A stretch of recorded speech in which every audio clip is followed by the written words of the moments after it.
Welcome back for another night of adventure. Ngayong gabi na po na ito ay kami po ay dadayo sa aming spot area.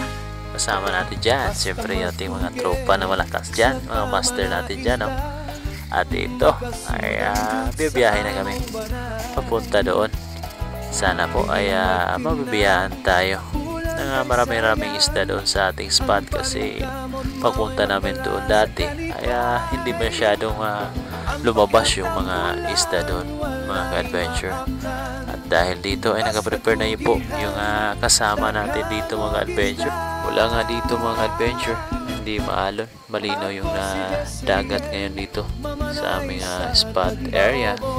At ito nga, excited yung mga kasamaan ko. Kaya let's dive na tayo, mga adventure. Unang dive pa lang natin dito, mga adventure, ay mayroon na tayo nakita isang bagulan dyan, or kubutan kung tawagan sa amin.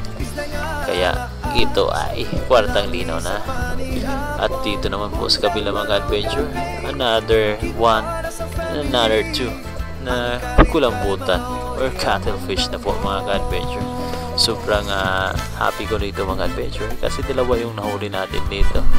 At dito naman sa kabila ay mayroon tayong nakita isang katambang dito na nasa sulok lang. Kaya yun ay pinana natin agad yan, mga ka-adventure. Kaso na, mga ka-adventure, ay nakawala dito, mga ka-adventure. Kaya ito lang pala yung mga huli ng kasama ko na si Jade Batukan. Buenas sa batang to. At dito naman po, mga ka-adventure, ito din yung huli ni Ram Ram. Actually dito, mga adventure, ay first dive namin sa spot area na ito. Ito lang po din ang huli na aking kasama na si Pare Bugtong, at nilagay na niya dyan sa kanyang collar.